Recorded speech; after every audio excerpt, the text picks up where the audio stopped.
Hello সবাই, চলুন পরের এপিসোডে। কাট করে ঝুম বৃষ্টিতে লিসাকে দেখা যায়। তার মা তখনও ফোন করেই চলেছেন। এদিকে শিবাজাকি ট্রেনে আমুরির পথে।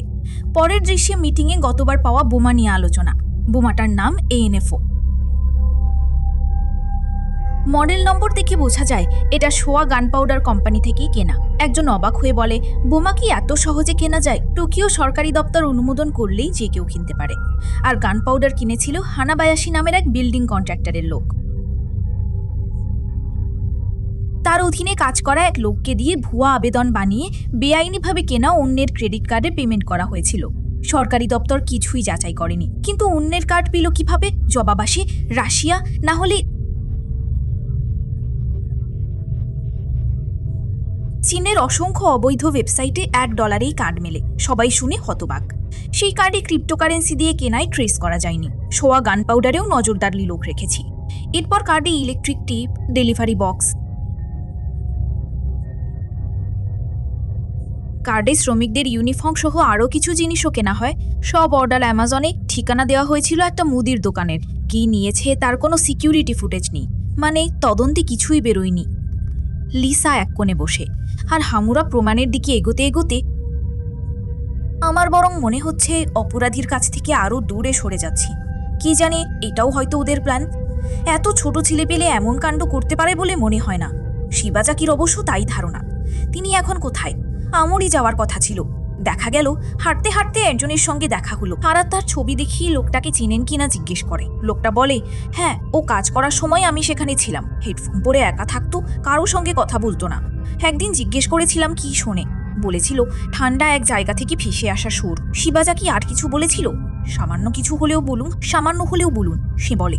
লোকটা জানায়, একবার ওর বাবার কাছে কি জিজ্ঞেস করেছিলাম। শুনেই ওর ভাব বদলে যায়। মনে হয় রেগেও গিয়েছিল। শিবাজাকি এসব ভাবতে ভাবতে বাবা, ইডিপাস, বাবাকে হত্যা, ধাঁধা, বোমা, প্লুটোনিয়াম কিভাবে সব একসঙ্গে মিলাবে ভাবছে। এদিকে আরাত্তা সিস্টেম হ্যাক করার চেষ্টা করছে। মেট্রোপলিটন পুলিশ সবকিছু ব্লক করে রেখেছে, কিন্তু ব্লক করেছে মানুষই, তাই কোনো না কোনো পেছনের দরজা থাকবেই। তখনই ওয়েব শেল তৈরি হয়, ভাইরাসের মতো এক প্রোগ্রাম। ওটার ভেতর ঢুকলে অন্যের কম্পিউটারে প্রবেশাধিকার পাওয়া যায়। সেই পথেই ওরা সিস্টেমে ঢোকে। মাঝে মাঝে পাশে লিসাকেও দেখা যায়। শিবাজাকি ডিরেক্টরের কাছে এসে বলে, আপনার দেখানো ছেলেটার খোঁজ নিয়েছি। ভীষণ চুপচাপ ছিল, কোথায় থাকতো বোঝাই যেত না। তাই লোকটা সত্যিই ছিল কিনা সন্দেহ হচ্ছে। মোট কথা যেন এক ভূত। ছেলেগুলো কোনো প্রমাণই রাখেনি। নিশ্চয়ই ওরা ভেবেছিল যতই সব মুছে দিই, মানুষের স্মৃতি তো মুছতে পারবো না। তাই আমাদের শহরে গিয়েছিলাম, ওরা যা দেখেছে দেখতে, যে শব্দ শুনেছে শুনতে, আর ওদের নিঃশ্বাসের বাতাসটুকু নিতে। এদিকে আরাত্তাও শিবাজাকির ফাইল খুঁজে পায়। ডোজি ফোন দেখতে দেখতে হাঁটে। শিবাজাকি সহকারীকে নিয়ে বসে খাচ্ছে। তখন সহকারীকেই শিবাজাকি জিজ্ঞেস করে, ঠান্ডা জায়গা থেকে আসা এই সুর শুনে কিছু মনে হয়? কোনো স্মৃতি জাগে? সহকারী দুটো অ্যালবামের নাম বলে। এমন সময় খবর আসে সেই সন্ত্রাসী আবার নতুন ভিডিও ছেড়েছে। শিরোনাম, টাইম শক বোমা। আমি স্পিংস নম্বর 1, আমি স্পিংস নম্বর 2। আমার কারিয়া শোবার নুডলসও খুব পছন্দ, তবে আমার সবচেয়ে পছন্দ বোমা। টাইম শকের বোমা কুইজে প্রস্তুত তো? যে রাজা ধাঁধার সমাধান করেছিল সেখানেই পেয়েছিল ভয়ঙ্কর ভবিষ্যৎবাণী। প্রবেশদ্বারে কার নাম লিখবে? এটা না পেলে আবার বড় বোমা ফাটবে। তাই তার আগেই উত্তর খুঁজে নাও। আমাদের মতো গিন পাগলদের সঙ্গেও চিট না করে খেলবে আশা করি। রাজাদের শেষ গন্তব্যে তোমাদের অপেক্ষায় আছি। আর আসার সময় ব্রোঞ্জ বা ফ্রান্স নয়, চিঠি ব্যবহার করবে, বুঝেছ?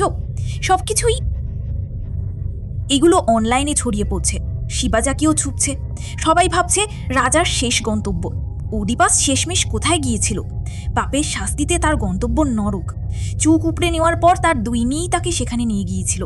সিঁড়ি ছিল ব্রোঞ্জের, অথচ নির্দেশ ব্রোঞ্জ নয়, চিঠি দিয়ে বানানো সিঁড়ি ব্যবহার করতে বলেছে। ইউটিউবের কমেন্ট সেকশনের ইঙ্গিত, নিচে একটি লিঙ্ক, আর ইন্টারনেটই তার নরক। সাইটটি পাসওয়ার্ড চাই। ক্লু হিসেবে দেওয়া হয়েছে ডেলফি, একটি মন্দির।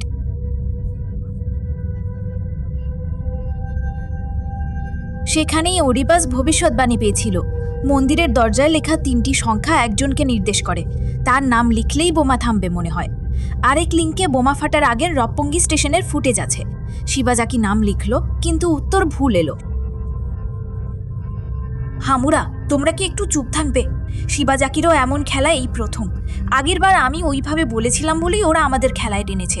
এদিকে লিসাকে একা বসে থাকতে দেখা যাচ্ছে। দুটো ছেলে এসে দাদাগিরি করতেই সে পালায়। ডোজি যেন তার পিছু নিয়েছে। সবাই কাজে ব্যস্ত। তুজি আরাটাকে বলে লিসা বাড়ি থেকে পালিয়েছে। আমরা এতে জড়াবো না, এখনও তাই বলছি। কিন্তু পুলিশ ওকে ধরে ফেললে আর ও যদি আমাদের কথা বলে দেয়, তাই ওর উপর নজর রাখা দরকার। পরের দৃশ্যে আরাটার অ্যাপার্টমেন্টে প্যাকেজ পৌঁছে দেওয়ার সিকিউরিটি ফুটেজ মেলে। শিবাজাকি গেমটা শেষ করতেই ব্যস্ত। হামুরা এসে জানায় ওরা কোথায় আছে সেটা আমরা জেনে গেছি। এইবার ওরা ভুল করেছে, ধাঁধা সমাধানের দরকার নেই। চলো যাই বললে শিবাজাকি বলে তোমরা যাও, ওদের কথা শুধু বোমাটা থামানো। এদিকে ওয়েবসাইটে টাইমার চলছে। আগে বলেছিল ওদের খুঁজে বের করো, এবার বলেছে যেভাবেই হোক থামাও। আর চিট না করতেও বলেছে। হামুরা ডেকে বলে গেম খেলতে এত ভালো লাগে তাই না, খেলো, এই বলে চলে যায়। কাট করে দেখা যায় তুজি লিসাকে বলছি এখানে কি করছো, জায়গাটা বিপজ্জনক, বাড়ি যাও। আমাকে একটু একা থাকতে দাও, বাড়ি থাকলেই তো সেখানে ফিরবো। পালিয়ে আসতে পেরেছি কিন্তু যাবো কোথায় জানি না। ভেবেছিলাম দুনিয়া ছেড়ে চলে যাব, কিন্তু সেটাও হলো না। কেউ যদি আমাকে এখান থেকে নিয়ে যেত, কেন শুধু আমার সঙ্গে এইসব হয়। কাঁদতে কাঁদতে দৌড়াই লিসা। পুলিশ ছেলেদের ঘিরে ফেলে। দুইজন পুলিশ লিসাকে ধরে জিজ্ঞেস করে এই সময় একা কি করছো। এদিকে শিবাজাকি পাসওয়ার্ড দিয়ে টাইমার থামাতে চাইছে। তাকে ধূমপান করতে দেখে বলে এখানে স্মোক করা যায় না জানো না, এত কষ্টে ছিঁড়ে ছিঁড়ে আবার শুরু করলে কেন, নিজের ব্যাপার তো নিজেই জানো।